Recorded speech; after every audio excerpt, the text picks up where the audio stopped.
Hello and welcome here to Talk FCB, and welcome to another video here on the channel. And today I'm going to be talking about none other than Alen Halilović. Now, if you haven't heard the name, then I'll be very surprised, because this is a player that has been on the radar now on the world stage for a number of years. Not only because of his move to Barcelona this summer, but before that, Dinamo Zagreb. He was a lot like Odegaard. I'm not sure if you heard of him, the Norwegian who came onto the scene very young. He was considered a young prodigy, but Halilović took it to the next level. He kept doing it consistently for Dinamo Zagreb in the big European competitions. He then won international caps very early, and he's come to Barcelona. He's adapted to a new culture brilliantly. He's been very focused in his work. He's gone straight down to Barcelona B. He's got basically no first team action, but he's very focused and very determined to make his point, and certainly he's doing that. He's settled in very quickly, as I say, because coming over from a different country is always overlooked, and I think especially because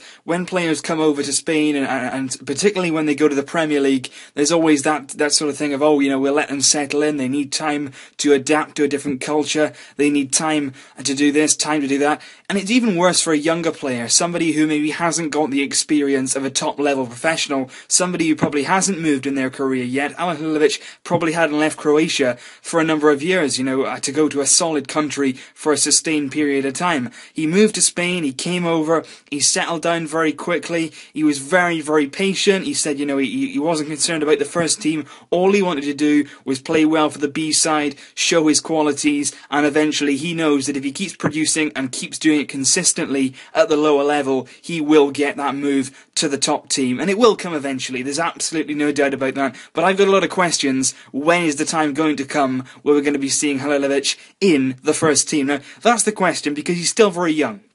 At the end of the day, you've got to be careful with young players. You've seen it with the likes of Munir, with Sandro this season. We don't want too much pressure and too much spotlight going on them too early in their careers. We've seen it with Bojan in the past. Same happened sort of thing with Giovanni dos Santos. He went very early, very young. They both came up through the team, and they didn't quite keep themselves there. That's why, you know, Pedro deserves a lot of credit, and Busquets as well. They came up as young guys. They kept themselves in the team. They kept working hard. And the most important thing here is consistency. It's all good and well scoring one great goal and making some great runs, but if you can do that on a permanent basis, if you can keep doing that week in, week out, and showing why you deserve to be there, that's brilliant.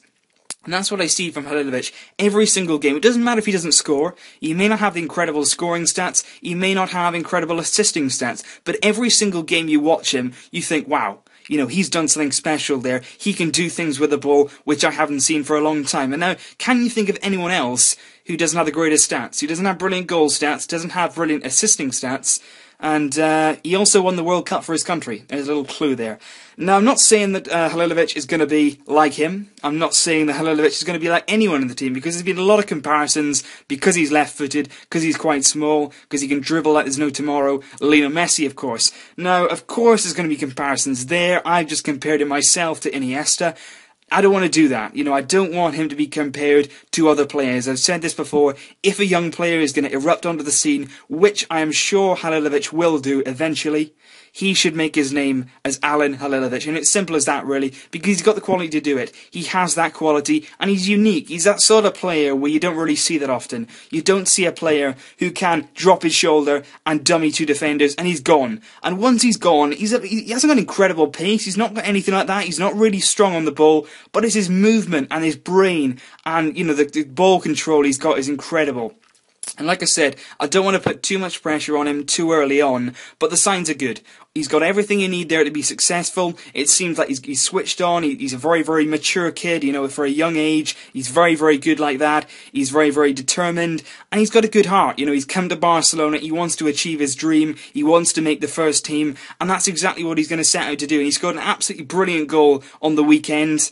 Absolutely fantastic. He flew past a couple of players, rifled it in the bottom corner. He's improving his finishing as well. I've noticed that since he came in. He's made some very good finishes from outside the area as well, and it's only going to get better with time. As long as he can keep performing these performances in for the B-side, if he can keep playing week in, week out, the most important thing at this sort of age is getting game time, getting minutes on the pitch, and getting that vital experience. And the best thing about Spain is, in their B-sides, they're playing against men. He may well be in our Barcelona B-side, but he's in the Segunda Division, and in the Segunda Division, they're playing men, you know, they're playing big, strong players who are going to be like when they're in La Liga, and that's the most important thing. He's strutting his stuff at the moment against the very, very best of the second division, and he's doing very, very well. So the signs are good for Halilović. I don't want to heap too much on him. We shouldn't go and overpraise him or anything like that. We don't need to overhype this guy, because he will be good enough, and eventually he will get promoted. Whether it be at the end of the season, I'm not so sure. He's still very, very young. We may see him in some Copa matches along the way. We may well see him against Huesca in the second leg coming at in a few weeks' time. That would be great to see, but we don't want to rush things. We do not want to rush things, because we've had moments in the past that we have, and it hasn't really worked out. So don't get impatient. Let's wait for the moment to come, because when it does, it's going to be very special, because we've got a very, very special talent on our hands here. This man is one of the best youngsters we have, and we need to nurture him properly, and we need to make sure we get the absolute best out of him, because if we can, it's going to be special. So leave your thoughts down below, guys. What do you think of our young Croatian mastermind? Leave that below. Don't overhype. Don't get impatient. Just stay tuned. Thanks a lot, guys. Leave your thoughts below. Come back soon for more videos, and I'll be here all day, every day, and bringing you updates on the PSG match very, very shortly. Thanks for watching, and Visca Barça.